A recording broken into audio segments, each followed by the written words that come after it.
नमस्कार मित्रांनो, तुम्हा सर्वांचं तुमच्याच यूट्यूब चॅनलवरती पुन्हा एकदा सहर्ष स्वागत. मित्रांनो, तुम्ही जर चॅनलवरती नवीन असाल तर चॅनलला नक्कीच सबस्क्राईब करा. गंगाखेडच्या स्टेजवरून अचानक एक वाक्य असं घुमलं आणि संपूर्ण मराठवाडा संतप्त झाला. धनुभाऊचा इंदोरमध्ये मर्डर होणार होता. भय्यूजी महाराजांनी तुम्हाला वाचवलं, या एका वाक्यानं राजकारणाचा जमिनीखालचा पाया हादरला. कारण हा आरोप साधा नव्हता, तो थेट एका वजनदार नेत्यांवर, एक प्रभावशाली घराण्यावर आणि भूतकाळातील गुट घटनांवर बोट ठेवणारा होता. सभेत बसलेले हजारो लोक श्वास रोखून ऐकत होते. गुट्टेंनी फक्त आरोप केले नाही, तर भय्यूजी महाराज इंदोर हॉटेल आणि गुप्त माहिती याचा उल्लेख करून जणू वर्षानुवर्षे दाबून ठेवलेला बॉम्बच फोडला असं म्हणायला हरकत नाही. धनंजय मुंडेंनी काही दिवसापूर्वीच त्यांना नीरव मोदी म्हटलं, त्यावरची ही प्रतिक्रिया होती. ही फक्त प्रतिक्रिया नव्हती, तर ही जाहीर जगाची घोषणा होती. गुट्टेंनी स्पष्ट शब्दात सांगितलं, सुरुवात तुम्ही केली, शेवट आम्हीच करणार. या एका वाक्यानं मराठवाड्यातील राजकारणाचं तापमान अचानक उफाळायला लागलं. हा प्रश्न एकच आहे, गुट्ट्यांकडे नेमकी कोणती माहिती आहे? त्या रात्री इंदोरमध्ये खरंच काय घडलं होतं? आणि हा संपूर्ण संघर्ष इथून पुढे कुठपर्यंत जाईल? मराठवाड्यातील राजकीय वादळ आता फक्त सुरू झालंय. खरा स्फोट अजून व्हायचा बाकी आहे. नेमकी काय म्हटले गुट्टे, तेच आजच्या व्हिडिओच्या माध्यमातून आपण जाणून घेणार आहोत. तर मित्रांनो, गंगाखेडच्या जाहीर सभेचं वातावरण अधिकच तापलेलं होतं.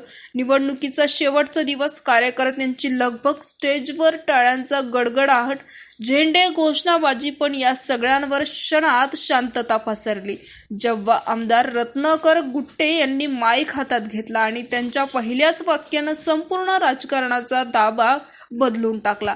धनुभाऊ, तुमचा इंदोरमध्ये मर्डर झाला असता, पण दिवंगत भय्यूजी महाराजांनी तुम्हाला वाचवलं. तुम्ही कोणत्या हॉटेलमध्ये होता, कोणाबरोबर होतात, सगळं माझ्याकडे माहिती आहे. हे एक वाक्य सभेत पिनड्रॉप्ड सायलेंट निर्माण करणारं होतं. कारण हा आरोप साधा नव्हता, तो थेट एका प्रस्थापित राजकीय घराण्यावर, एका अत्यंत प्रभावशाली नेत्यांवर केलेला गंभीर दावा होता. ही आग फक्त या सभेत पेटलेली नव्हती, तर 2 दिवसापूर्वीच माजी मंत्री धनंजय मुंडे गंगाखेडला गेले होते आणि आपली बहीण आणि राष्ट्रवादी गटाच्या नगराध्यक्ष पदाच्या उमेदवार उर्मिला केंद्रे यांच्यासाठी ते प्रचार करत होते. त्या भाषणात मुंडेंनी गुट्ट्यांवर टोला लगावला होता. गुट्टे म्हणजे गंगाखेडचे नीरव मोदी. त्यांनी थेट आरोप केले होते की आमदार गुट्टे यांनी शेतकऱ्यांच्या नावावर 16 कोटी रुपयाचे कर्ज उचलले आणि भ्रष्टाचार केला. आणि या वाक्यानंतर राजकारणातील वातावरण तापलं.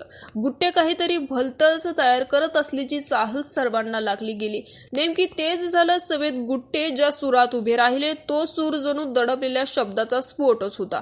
ते म्हणालेत की धनुभाऊ, मागच्या निवडणुकीत मला पाडण्यासाठी तुम्ही किती ताकद लावली, कोणाला उमेदवार केलं, कोणाला पैसे दिले, सगळी माहिती माझ्याकडे आहे. तुम्ही सुरुवात केली, पण शेवट मीच करणार. ह्या एका शब्दानं सभेत विजयसारखा स्फोटच झाला. ते पुढे म्हणालेत की धनुभाऊ, तुम्ही मला नीरव मोदी म्हणता, पण तुम्हीच जर विजय माल्यासारखे आहात, कारण तुमच्या आवडी निवडी त्या माणसाची जास्त जुळतात.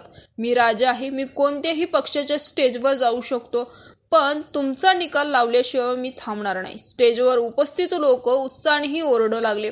घोषणाने वातावरण दणाणून गेले. गुट्टे यांचा रोष इथून थांबला नाही. ते म्हणाले, धनुभाऊ, मागील कित्येक वर्षात तुमच्यावर किती आरोप झाले, किती प्रकरण उघडकीस झाले, त्यावर सगळे बोलत होते, पण मी मात्र गप्प होतो. कारण मला वाटलं राजकारणाला काहीतरी मर्यादा असतात. पण तुम्ही तिथे येऊन माझ्यावर बोट ठेवलंय. आता मीही थांबणार नाही, तुमचं सर्वच बाहेर काढेल. हे ऐकून सभेत क्षणभरात गंभीरता पसरली. कारण गुट्टे पहिल्यांदाच इतकं उघडपणे बोलत होते. आणि जेव्हा एखादा नेता सगळं बाहेर काढेल असं म्हणतो, तेव्हा याचा अर्थ किती खोलवर असतो हे मराठवाड्यातील जनतांना चांगलंच ठाऊक आहे. यानंतर गुट्टेंनी थेट आर्थिक प्रश्न उपस्थित केले. साखर कारखान्यासाठी शेअरच्या रूपात घेतलेले पैसे कुठे गेले? देवस्थानाच्या जमिनीचं काय झालं? कोणत्या व्यवहारामधून कोण लाभला? गुट्टेंनी सगळं काही विचारलं.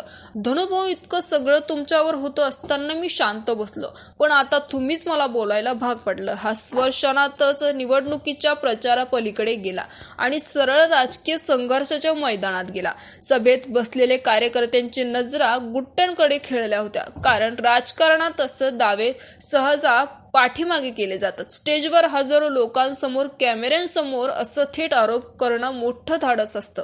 गुट्टेंनी हे धाडस दाखवलं आणि त्यामागे त्यांनी स्पष्ट सांगितलं, माझी गंगाखेडची जनता ही माझं बुलेट प्रूफ जॅकेट आहे। खरंच गेल्या निवडणुकीत त्यांना मिळालेले प्रचंड मताधिक्य हेच त्यांचा आत्मविश्वासाचा स्रोत होता। धनंजय मुंडे आणि रत्नाकर गुट्टे यांच्यातील संघर्ष हा नावा नाही अशा पातळीवर अधिक गेलेले नव्हते, कारण धनंजय मुंडे हे परळीचे अत्यंत प्रभावशाली नेते, समाजाचा पाठिंबा, मोठा राजकीय घराणं आणि प्रचंड संघटना, तर गुट्टे हे गंगाखेडचे लोकाभिमुख, थेट बोलणारे आणि ताकद सिद्ध केलेले आमदार आहेत। या दोघांच्या संघर्षात आता वैयक्तिक, राजकीय, आर्थिक, जिल्हास्तरीय आणि राज्यस्तरीय असे अनेक थेट जोडलेले गेलेले आहेत। गुट्टेंनी स्टेजवरून सांगितलं, तुम्ही जिथे होतात, कोणाबरोबर होतात, काय घडलं, सगळी माहिती माझ्याकडे आहे। आज मी उघड करणार नाही, पण वेळ आली तर तुम्हाला आणि तुमची बोलती बंद करणार, असं देखील त्यांनी म्हटलं। लोकांमध्ये अस्वस्थता निर्माण करणारी ही भाषा होती। त्याचबरोबर त्यांनी म्हटलंय की भैय्यूजी महाराज इंदोर आणि मुंडे यांच्यातील संबंधाबद्दल अधिक ही चर्चा होत असते, पण मर्डर प्लॅन हा शब्द प्रथमच सार्वजनिक मानसावर आला। हाच पूर्ण प्रकरणामुळे गंगाखेडचं राजकारण एका नव्या वळणावर आलं। गुट्टे आणि मुंडे यांच्यातील राजकारण आता केवळ नगरपालिका निवडणुकीत राहणार नाही, त्याचा परिणाम विधानसभा, जिल्हा परिषद आणि पुढील सर्व निवडणुकीपर्यंत जाणार आहे। संघर्ष केवळ दोन नेत्यांचा नाही, तर दोन शक्तीच्या संघर्षात बदललेला राजकारण आहे। गुट्टेंनी स्पष्ट शब्दात सांगितलं, सुरुवात केली। त्याचबरोबर त्यांनी म्हटलंय, सुरुवात तुम्ही केली आणि शेवट मीच करणार। हे वाक्य भविष्य काळ हे या जाहीर इशारा देखील आहे आणि मराठवाड्यातील हा इशारा साधा घेतला जात नाही। एकंदरीतच गंगाखेड नगरपालिकेचा मुद्दा आता मोठ्या राजकीय युद्धाची ठिणगी बनले, असं देखील बोललं गेलंय। तर मित्रांनो, याविषयी तुमचं मत कमेंट बॉक्समध्ये कळवा आणि चॅनलला सबस्क्राईब करा।